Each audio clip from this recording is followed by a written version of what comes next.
Thank you for tuning in to Hacks and Hobbies with your host, Junaid. In Season 2 of Hacks and Hobbies, we're visited by our amazing guests coming from all walks of life who want to learn their story, their struggles, and their journey on how they got to where they are today. So stick around.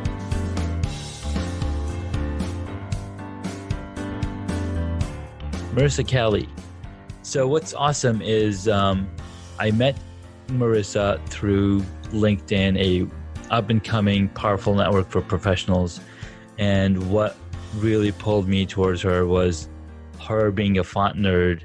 And being a font nerd just means that you have a very keen eye and you can detect what font you're looking at and how it should be used in the way that it's being used. And a lot of the times, I've not talked much about it, but Comic Sans is one of the fonts that became very popular, and people started using this font in every single different application because the font was cute, but then the context of where the font was being used was misaligned.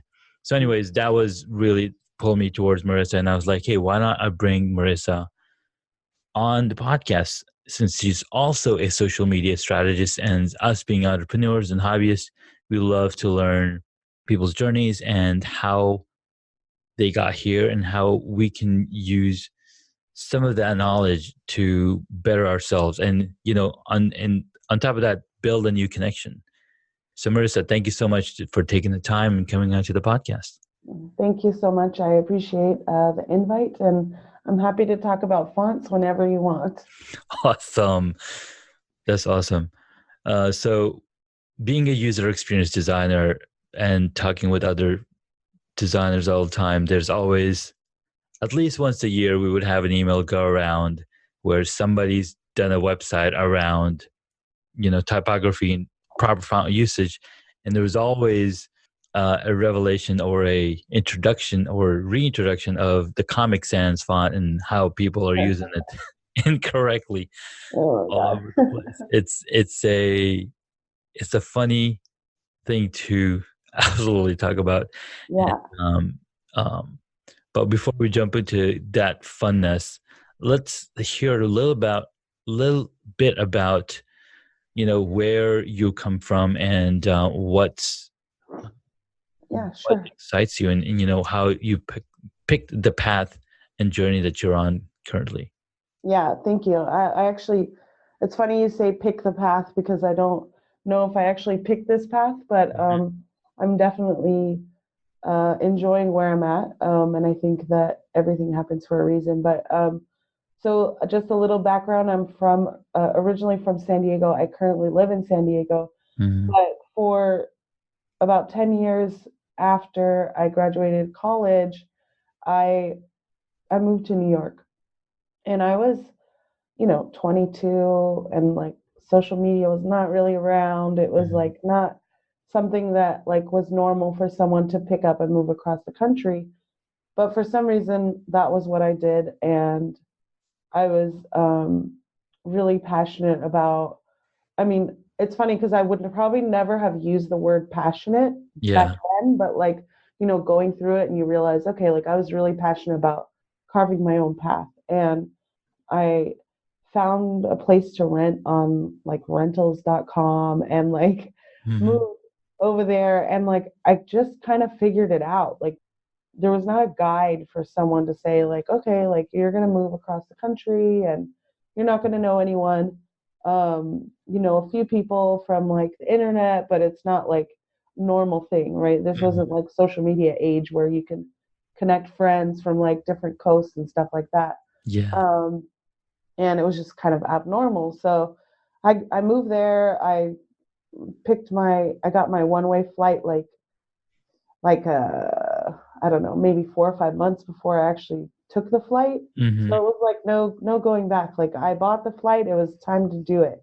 And I've had ups and downs. I lived there for 10 years, and I went through the blackout of 2003, and like it was a lot of learning in terms of being on my own, finding even the simplest thing like where to get my nails done and who's going to do Mm. my hair, because you don't know anyone. You don't grow up in Exactly. the neighborhood. You don't know who to trust. And over time, I just kind of carved my path into the digital marketing world. I was working in retail, and then I did real estate for a little bit. It was kind of not really sure what I was going to do, and I just kept going.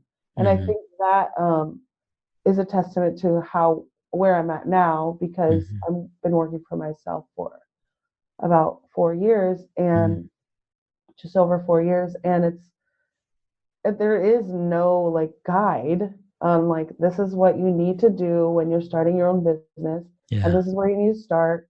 And I think living in New York and having to figure stuff out on your own is kind of how it's helped me in the path that I'm in currently. And I think that, and now I'm helping B2B businesses also carve their own path Hmm. online on social media. Like, what is, you know, we talked about this, a little bit before, like, what is the best way to like make the most impact on social media Yeah. for that business, and how can you stand out? And sometimes it's not even about standing out, it's just about getting your message out there, Hmm. and that alone will stand out because it's their message and it's unique to them, versus, hey, I'm standing in the background and no one can really know about our business because Hmm. we're not online. And once you start spreading the message and the value of the business, then that's where people start learning about you and trusting you Yeah. and doing business. Absolutely. And one thing that I was talking to we had a landscaper come over yesterday to give us a quote, Hmm. and he was like, I used to do, before and after photos on my Facebook, but then as he stopped doing it because as he was posting those photos, he was working for a company full time, but he was also doing the same thing on the side. And it's Hmm. like it was kind of of interest, but it was like, yeah, but I'm working on my website. And I started thinking, just because you're working on a website and hoping that will bring you clients is a huge misconception. Yeah, You right. definitely need it. You definitely need your own website. You need to have a email list that people can sign up to so you can Hmm. have direct connection, but you still need to bring people to that spot, Right, to your exactly. website. And the way to do it is to go in the crowd. You go outside, and Hmm. the literal outside Yeah, equivalent on the internet is a social media, right? right, exactly. Yeah. And I think there's someone that I follow that's I've connected with, and she uses the analogy like your front yard is like how you present it, and like Hmm. how your fonts, like we talked about fonts, like Yeah. how your fonts are, how professional do you look? Do you have a website even? Some people Hmm. don't have a website. And then once they like get to your front yard, make a good impression, and then invite them to your backyard where your skill set is and where you Yeah. actually get to do the work and Mm. hang out and like really get into like, the best conversations sometimes happen over like around a fire pit, like in the backyard with your friends, right? So it's kind of like Exactly. the same analogy, like getting people to like get impressed by your front yard and then hanging out with you in the In the backyard. backyard. Yeah, for every week or every month, Yeah. depending what they're doing, So it's totally, I think people, or someone's like, oh, like earlier last week some lady was asking me, do you know someone who can help me with a logo? And I was like, I had to ask a lot of questions because I was like, Hmm. I heard you talk about a business that you want to do, Hmm. and I wasn't trying to shoot it down, but I was like, Yeah. don't even try to do a logo until you know like who you're reaching. Like you can't Yeah. like launch a business and then say, okay, like I like this logo. And I did the same thing. Like I launched when I first launched, like my business was like it was called Marisa Cali Creative. And like to me, that's like could be anything really, right? Like creative is anything. It could be something with your hands, it could be like digital like logos or websites or whatever. Yeah. And I created a logo and it just didn't resonate. It was like because I liked purple, I used purple. Hmm. And it was like this just doesn't work Yeah. for what I was trying to do. Mm. And I thought, okay, I'm going to do a logo and I'm going to put up a Facebook page. and people are just gonna come to my page and work Yeah. with me. I'm like, no, that's actually not how it works.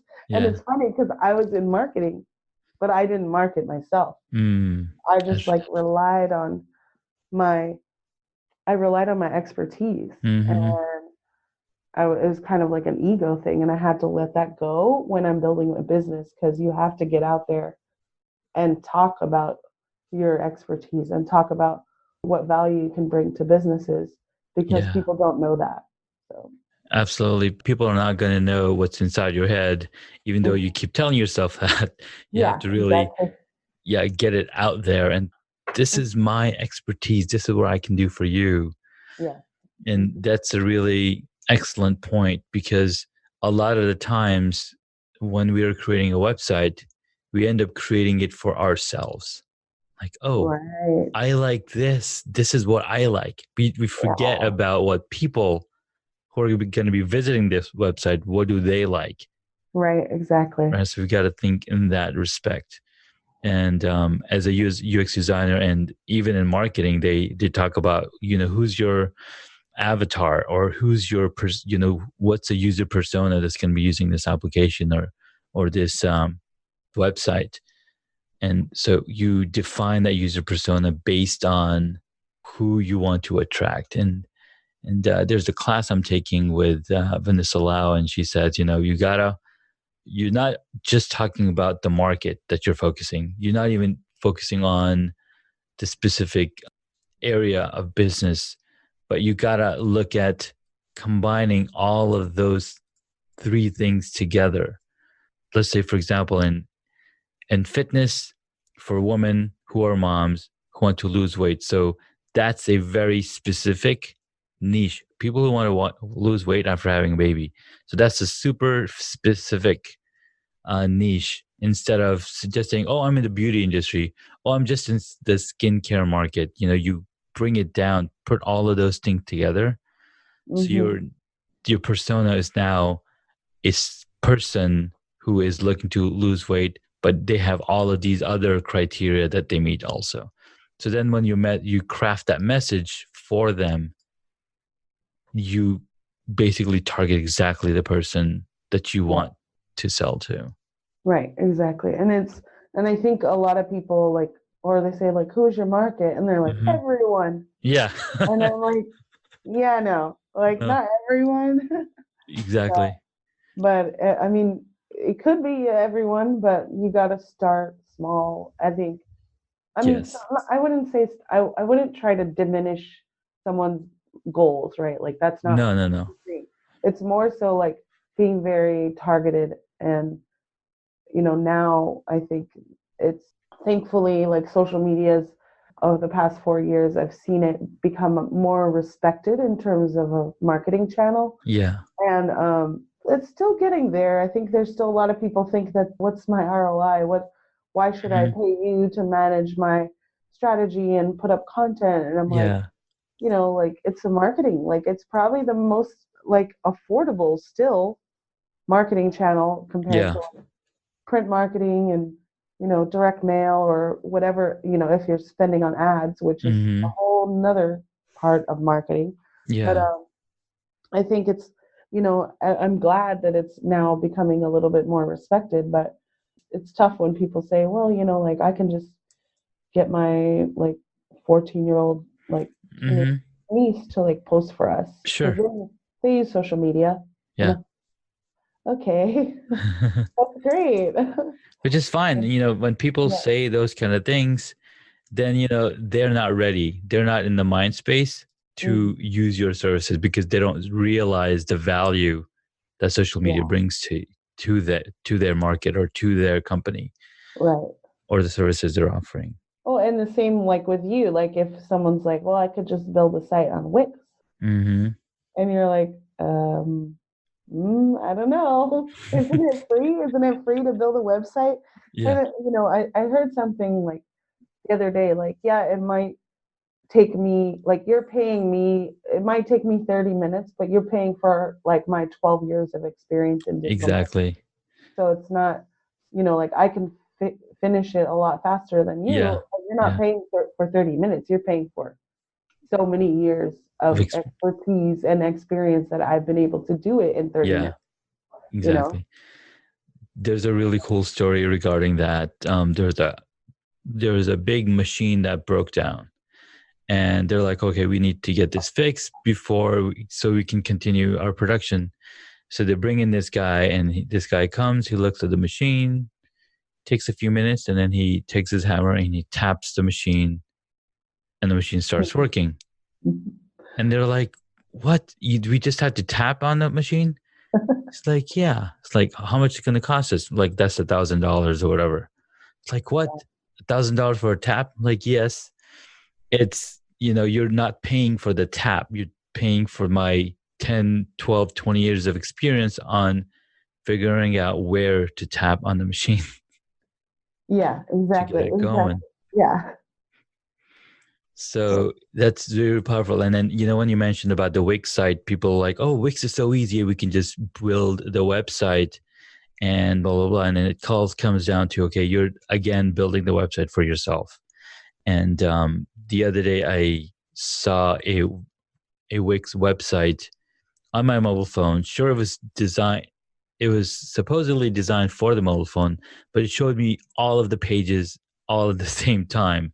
Like there was something wrong. I was like, why is this doing it this way? So maybe whoever designed it didn't use their theme properly, or they didn't lay out the pages the way they were supposed to. And I had to like continue to zoom in and zoom out and zoom in, zoom out. And I was like, okay, you've just absolutely done this the wrong way. Yeah. And then sometimes they're paying you for your expertise to fix Yes, it because you know where to like find the problem. Like same with exactly. like a car mechanic or, the story you just said, like you Yeah, know where to look when there's a problem. So exactly. And what's amazing is learning from experts like yourself and experts in coaching and experts in marketing and podcasting. Like I'm also taking a course on getting better at my podcast. How do I market my podcast? And he's like, sure, you can market podcasts on social media all day long, but people that are on social media are not specifically looking to go to listen to a podcast unless they're totally intrigued by what you're talking about. right, The place to market a podcast is other podcasts. Like right, they're exactly. already listening, you know, on Yeah, their be a favorite. guest. Mm-hmm. Hmm. Yeah, I actually had a podcast last year and Mm-hmm. it was really fun. I got to talk to people, and that was mainly the reason why I wanted to do it. I was like Yeah. talking to people outside of just like the surface level, like, hey, what do you do? And Mm-hmm. what are you into? The conversations, building relationships. And it was, I learned a ton, but I also learned what my capacities were. Like Yeah. I did 39 episodes and Mm-hmm. it isn't officially dead. I haven't like disconnected, everything, but Yeah. it was a lot to edit and Mm-hmm.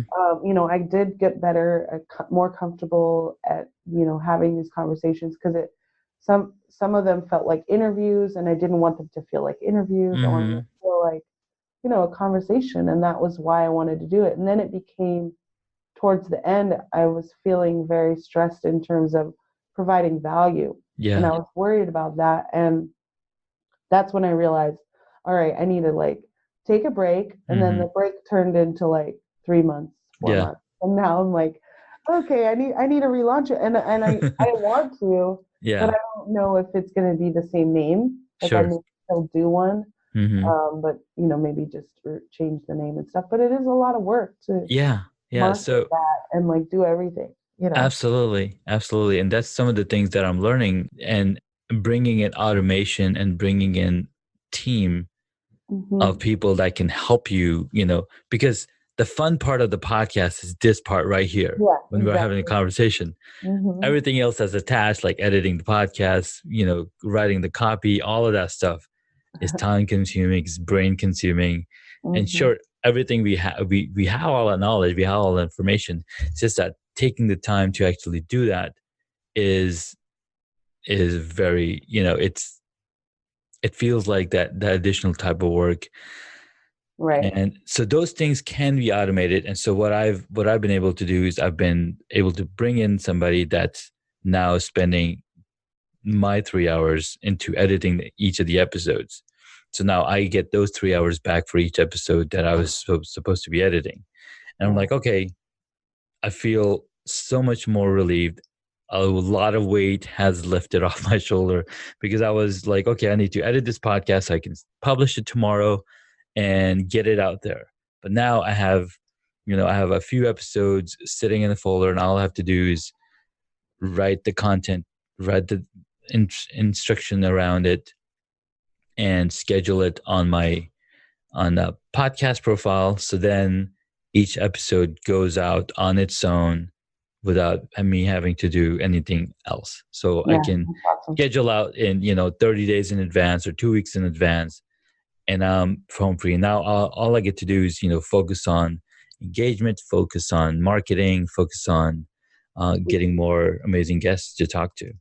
Awesome. Yeah, that's good. I'm glad that you've realized and outsourced the stuff that you don't want to do or that Yeah, you can do, but you'd rather just spend it more time exactly. building relationships. Yeah, so there's a term called in the business versus on the business, Yes. right? Yeah. So a lot of the time, being in employee mindset, we end up being working in the business all the time. Oh, I've got to create this web page, or I got to create this logo, or I got to write the copy for this web page. And I'm doing that all the time for myself too, right? Right. I've got the Hacks and Hobbies website. I've got some other websites that I'm managing, and all I'm doing is I'm working in the business instead of bringing in new clientele and bringing in new leads that I can help and automate the process. So that's something that I'm struggling through as well, and working on, solving those problems for myself. Yeah, it's I think someone had said to me recently, and I've always thought, okay, this is my business, and I've acted like it, but Mm-hmm.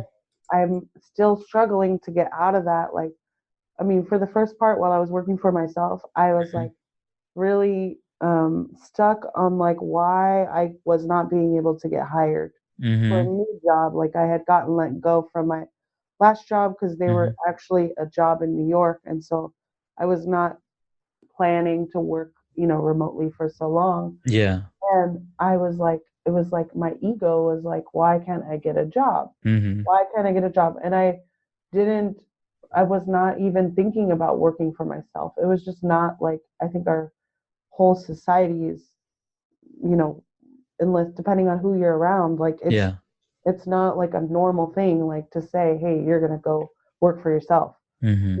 and I think that's changing, hopefully, a Yeah. little bit. Yeah. But it was for so long like I felt like I had a business, and I still I have run my business like a business for quite some time, but it took a Mm-hmm. while to get there because I felt like I was creating a job for myself versus Yeah. business.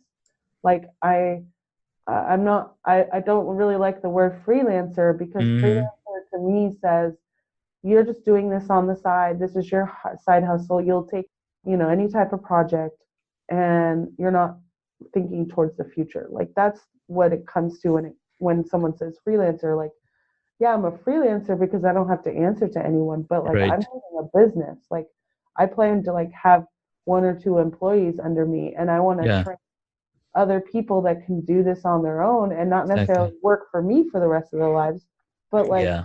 get to the point where they know exactly what they want to do, like if it's whether it's UX or if they want to do graphic design or they actually have a different passion and they want to start a whole new business. Like that would be an ideal person to work with me because let's get this stuff done where your strengths are, where my strengths are.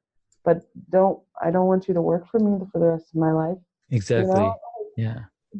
carve your own path, and I think realizing that like I was creating a job for myself for a long time versus Mm-hmm. creating a business has Yeah. completely put me in a different mindset. Like it's a lot harder, I think, because you're actually a business owner and you're thinking Yeah. like a business, you have to make tough decisions, like firing clients that are not right or don't fit within your end goals or your vision of who your ideal client is, and that is stressful because you're like Exactly. saying no to money, and that's like, Yeah. oh my god, but you have to say no to those people or to certain partnerships or relationships that you have with clients in order to Yeah. open the door for other ones. So Absolutely.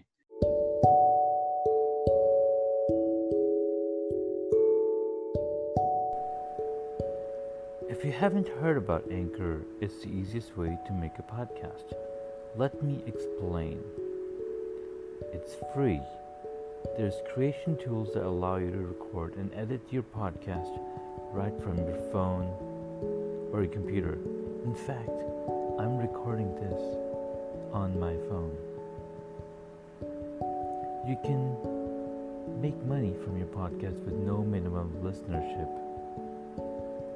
So go ahead, download the free Anchor app or go to anchor.fm to get started. Absolutely. And even we're living in a time where you don't even have to hire an employee. You can have a virtual assistant that right. can work for you 10 hours a week or 10 hours a month. Whatever. It's all up to us how we define that, right? And I was talking to a friend of mine, and he said, the max you can pay somebody a month for a virtual assistant is probably $2,000. And then this virtual assistant is probably managing all of your other virtual assistants, experts in graphics design or experts in audio production. You're hiring somebody else to do all of that work for you so you can focus on bringing in more connections and Right. scale. Exactly. Yeah. So, and how do you, what can I ask you a question? How do you, I guess, I don't know, maybe I'm answering it for myself when I ask you, but like, how do you, like, I feel like, you have certain standards in terms of what you look for when it comes to UX and design and stuff like that. Yeah. How do you let go of like your standards to be able to have someone work under your name or your brand? So there's a few ways, right? So for example, one idea that Pat Flynn of Smart App Passive Income taught us is that, for example, if let's say you're writing a blog post or you're, editing your podcast episode, and there's certain steps that you take yourself that's your standard. So what you can do is record a screen recording of what you're doing. And as you're doing it, talk about it too, and record that entire process. So now when you want to hire somebody, you tell them, hey, this is how I do things, and this is how I would like you to do things. So you teach them what your standard is. And that's what I ended up doing for the person that I hired in editing my podcast. I was like, okay, here's the template that I've created for you. You can open this template in your application, same application that I'm using. And this is the process that I go through. I do this conversion, apply these filters, I apply these effects, and then this is where I cut. And this is how I compose the entire episode. So they're like, all right, I've got it. I can do this. No problem. So now if this person that I've hired, they have no time, I can, then add on another person, because now, I'm producing 2 different podcasts, and I'm helping other people produce podcasts. Now they don't have time, but they have the recorded episode. We need to get that published and get that out the door. Now have multiple people that are following that same process. So so what they call it is standard operations procedure, something like the SOPs. So you define these SOPs, and you can go forward with it. Another person that I get newsletters from, he's basically listed out his entire process in a blog post. Like, this is all the things that I do. And he's like, I spend 30 minutes in the morning writing my blog post, and I drop it in an email.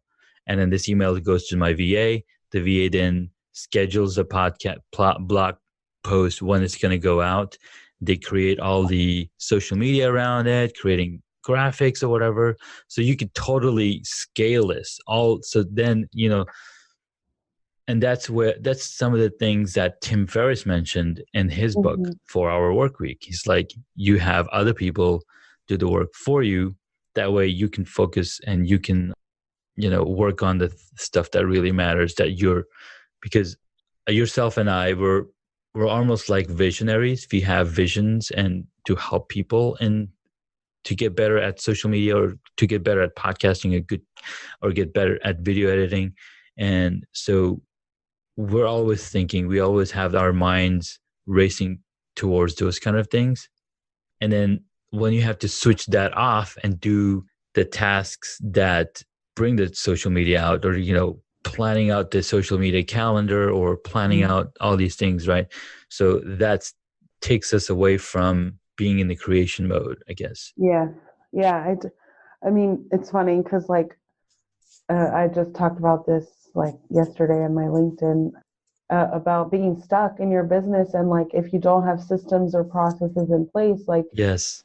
you can get really stuck, and like it could really throw you off, like totally. And you don't think about this stuff, I think, when you first start your own business, because you're just like chasing the next project, right? Mm-hmm. Instead of like really figuring out, okay, I need a structure for myself, because I know that if once I get that second person to help me out, like I've had someone help me with like appointment scheduling and stuff like that, but like the person that's actually going to help me with the stuff that I do, the stuff that makes Yeah. me money, is I'm going to have to do more processes. Like I have calendars, I have structures, I have project management tools, but it's, right now it's like figuring out like where can I fit someone in that's going to be the most effective for them as well as me.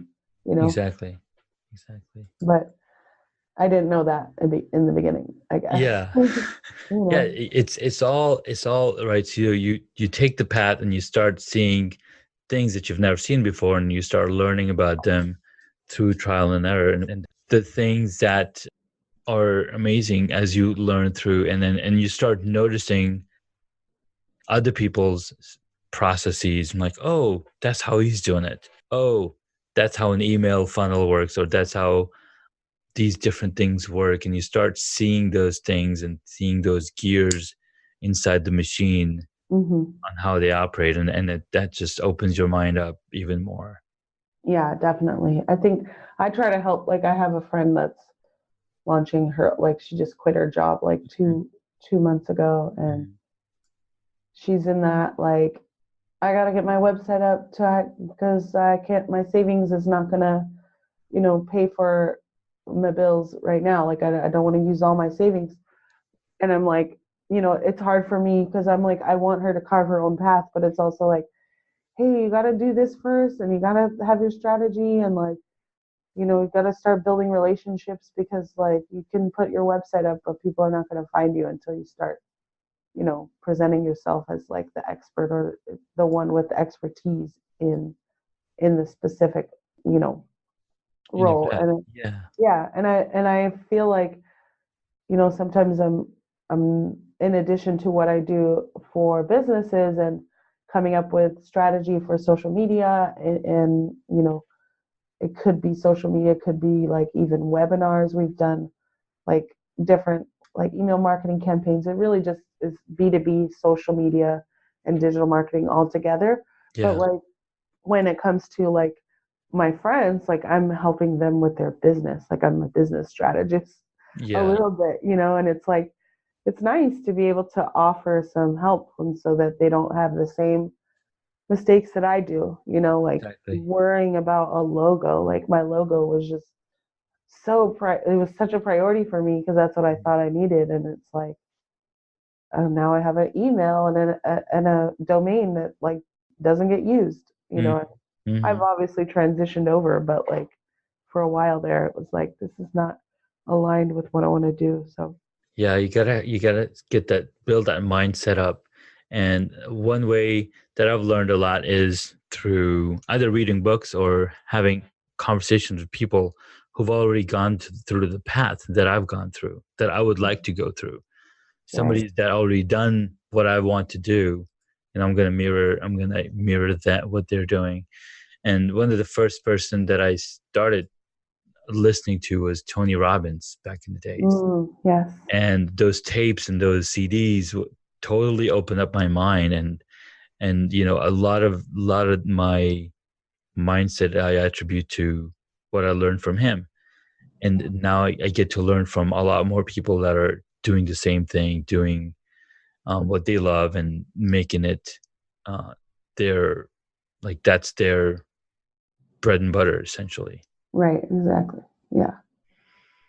Awesome. Well, we've had some really awesome chat about your journey, your story, and how you got here, as well as the different things people can do to better be found online, right? And Yeah. how, like, what different things that you go through to define their personal brand or their company's brand, whatever it is. They've got to do it in steps. And you've mentioned that you've got some really cool materials people can access on your website.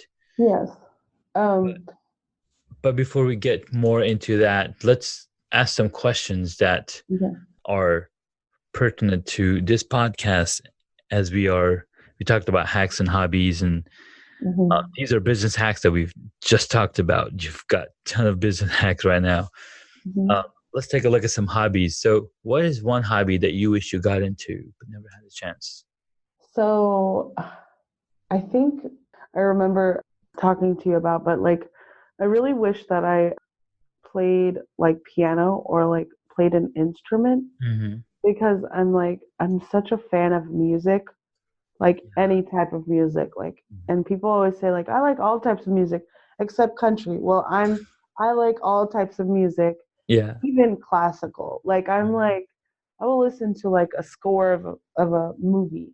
And I think that, just I hear when people that are into music and that play music and they talk about like the different keys and like you know when they're speaking that language, like Yeah. I'm so fascinated by it, because music can really like change your entire mood. Like, when you wake up in the morning and you listen to, like, this morning I was listening to 90s rock, and I was like, it took me back to high school days, getting ready for high school, and like, listening to like Soundgarden and Nirvana and stuff like that. And Yeah. it was, and those memories like are some of the best memories I have. And all music, all like, there's a song that like reminds me of a certain person, and I'm like flooded with like a vacation, or like a time where like a friend was visiting and this song was like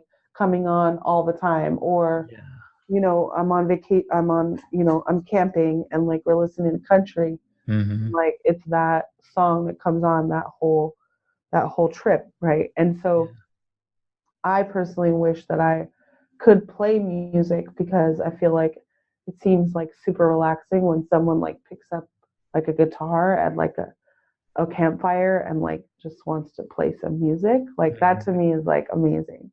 So I wish that I could pick that up. I'm pretty sure I still have time in my lifetime to do that. Absolutely. Where will I find the time? I don't know. Well, by having SOP in place, right? Yeah, exactly. I just was thinking that. I'm like, I need to like hire someone and put the process in place so that I can start playing the guitar or something. Yeah. So one book that I recently got through Michael Hyatt it's called Free to Focus, and that's exactly what he talks about: bringing people into your team, so then you can do more of the things that you love to do, and building on a business. Awesome. Playing an instrument is definitely an awesome hobby. My brother, he plays the guitar. I've played the bass a long time ago when we had a band, and I tried playing the guitar, but I would always hurt my fingers, I guess.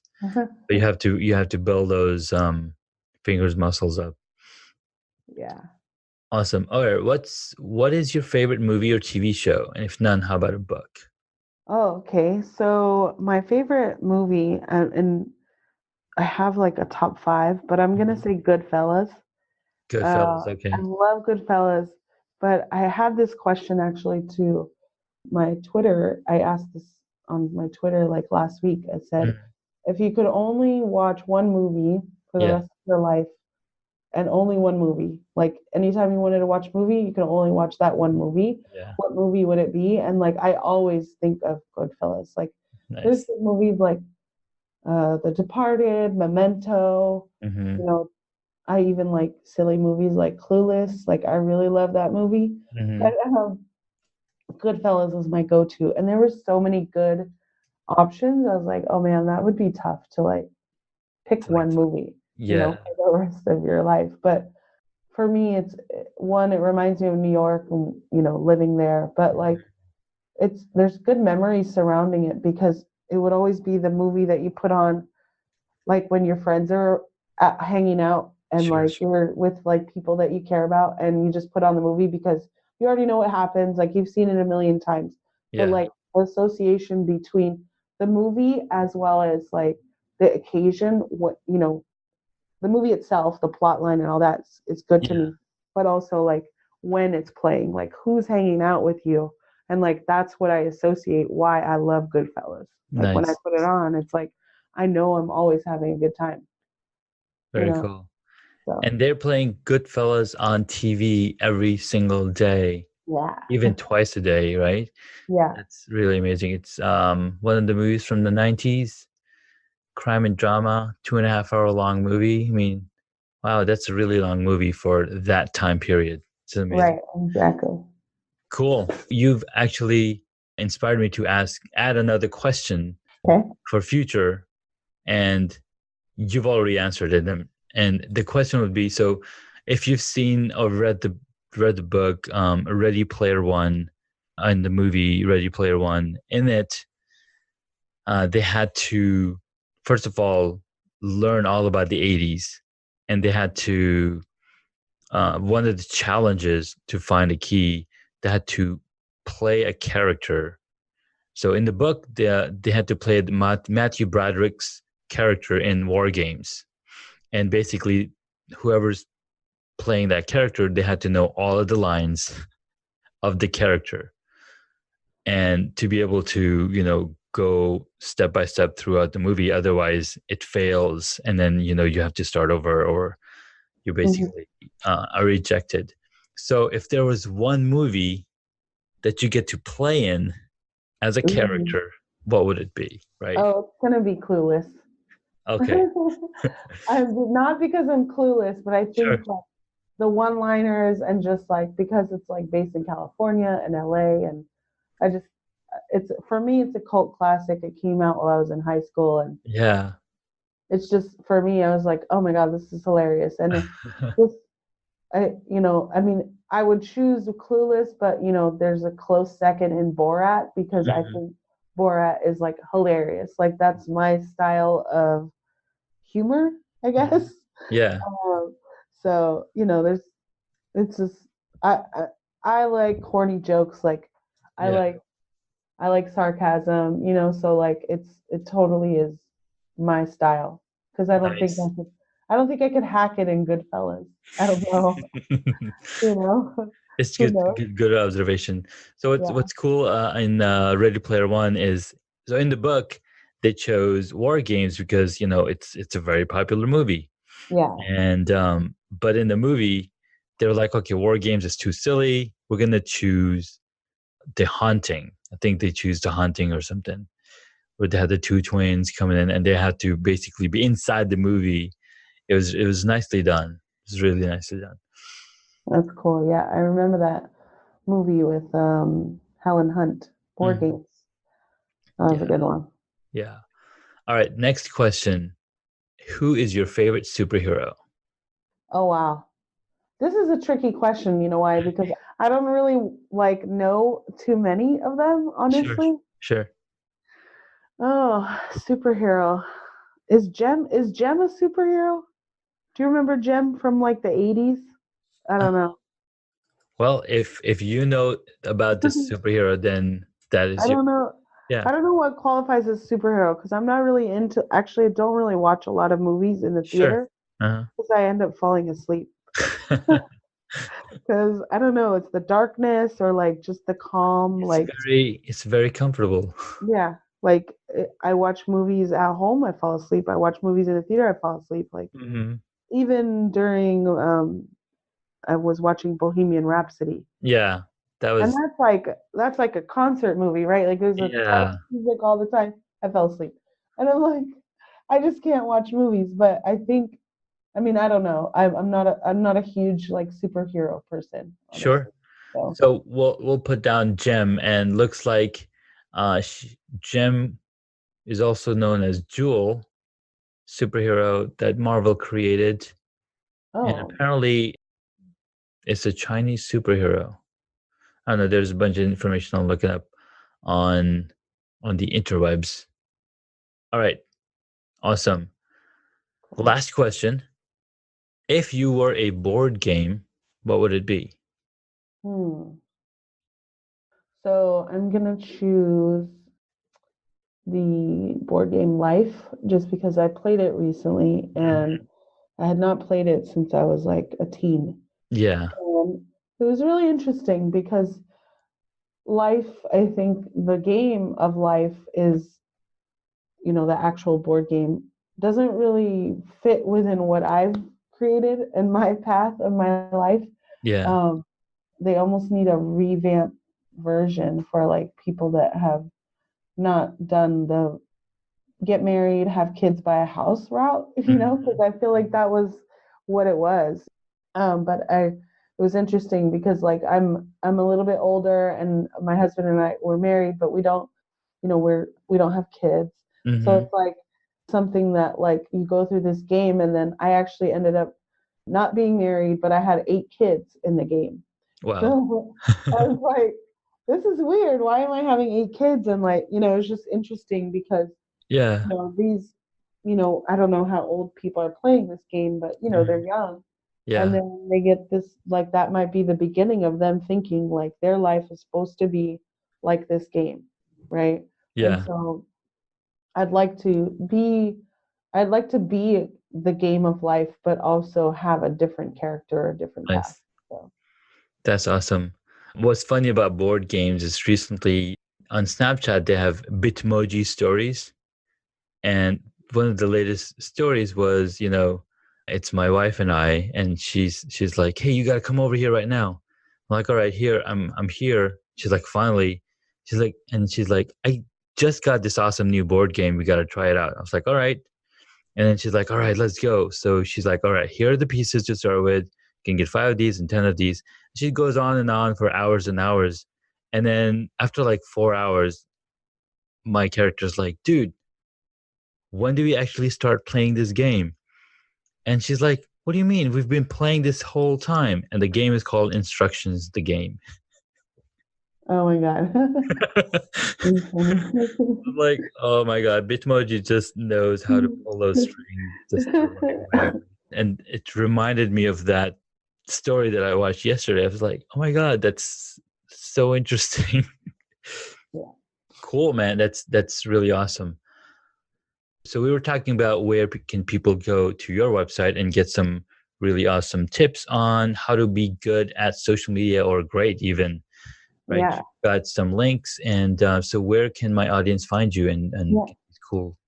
So yeah, I'm definitely like all about B2B social media, but one of the best platforms that I think is great, at least for a personal brand, someone who's starting out or, a business, my target audiences or my target clients are, the platform they're using is LinkedIn. So I do have a 5 tips that you can help you crank up your impact on LinkedIn, and Mhm. that will help you develop your personal brand and really bring you up into the forefront and spread your value and showcase your expertise on LinkedIn.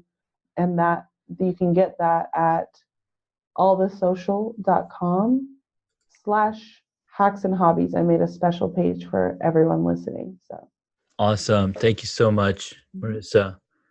you're welcome. So that link is allthesocial.com/, allsocial.com. yeah, allthesocial.com/hacks and hobbies spelled out. So you can. Awesome. I'll be sure to include the link to the website. And thank you so much for creating that special page for us, You're welcome. my audience. This is awesome. Cool. Well, thank you so much. People can connect with you through this special link on allasocial.com. Marisa is also on LinkedIn because LinkedIn is a very powerful platform that's growing up. They recently enabled live videos, and Bobby Umar has been doing a great job of being live every single day at 8:30 in the morning. Oh, wow. That's a lot. That's commitment. It's a lot of commitment, and he's got a really awesome story, and I can't wait to bring him on the podcast as well. Yeah. But LinkedIn is growing very fast. I've been growing my connections on LinkedIn as well, and connecting with a lot of amazing folks like yourself, and really thankful and grateful for you to taking the time in coming onto the podcast, even though you're coming off of a cold. Yeah, thank you. Actually, yeah, I'm coming down from it. It was a lot worse, but you know the price you pay. Sometimes when you're your own boss, you can't take as much rest as you need. But I'm trying. You know, I'm definitely trying. So. Awesome. Well, thank you so much, Marisa. We'll talk to you soon. Thank you for having me. You're welcome. Thank you for listening to Hacks and Hobbies. You can find additional information on the guest today on their website, hacksandhobbies.com. Please feel free to subscribe to the podcast so you don't miss out on upcoming interviews with amazing guests.